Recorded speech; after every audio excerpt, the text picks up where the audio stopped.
Hi, I'm Tim. Welcome to Watchbox, and thanks for logging on. If you love this watch, email me, tmosso@thewatchbox.com, the purchase and pricing email line for your questions about buying this or any watch you see here on Watchbox Reviews. That's tmosso@thewatchbox.com.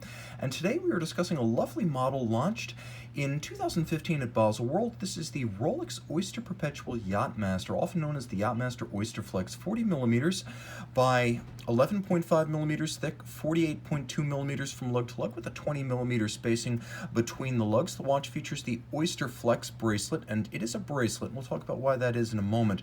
We'll throw this 40 millimeter watch on my wrist, and as you can see, it is thinner than a sub by a little over a full millimeter and relatively compact end link to end link, as there are no end links projecting beyond the lugs. This bracelet wears true lug to lug dimension. 48.2 is the spacing of the lugs, it's the spacing across the wrist.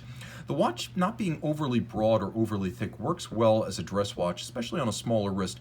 Because of the lack of any protruding solid end links on this bracelet, I'm going to say you could probably wear the watch on a wrist as small as 13.5 centimeters circumference, and it is very flat, so it fits easily under a cuff. The strap bracelet, and it's kind of a hybrid of the two, wears very comfortably.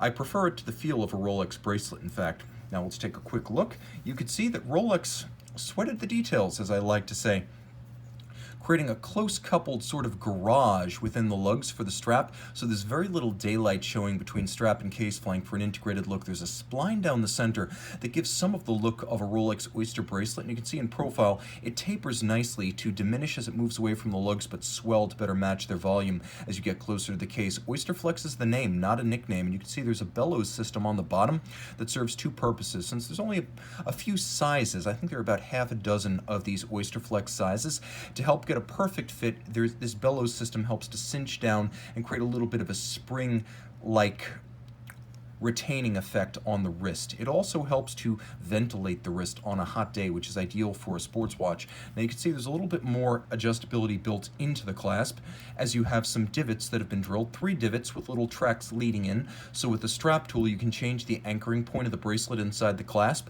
to make fine adjustments to fit. You can see there are 2 locking systems.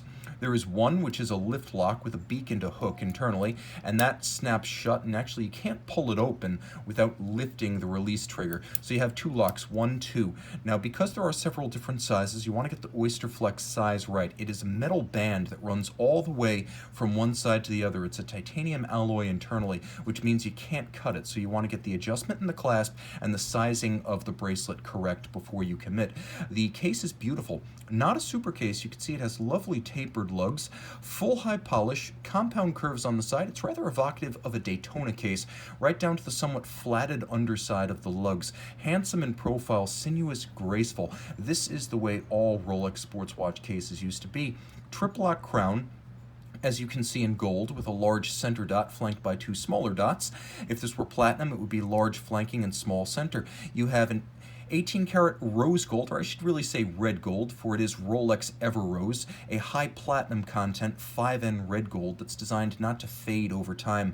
You can see that the full gold bezel has a Cerachrom ceramic cap, which features a media blasted base and then raised, relieved, and polished numerals and indices. It is a yachtsman's bezel, bidirectional, so this 100-meter watch, though quite aquatic in intent, is not a diver, though you can quickly adjust the polished index to line up with the minute hand. Now you have a 0 to 60 count up timer that I actually prefer to a chronograph for its utility and legibility. If you look at the dial base, you can see it's a little bit unusual, as in contrast to conventional black lacquered Rolex sports watch dial, this one is a matte black. The combination of the matte black base and the red Yacht-Master script, a little bit evocative of vintage Rolex red subs and red sea dwellers.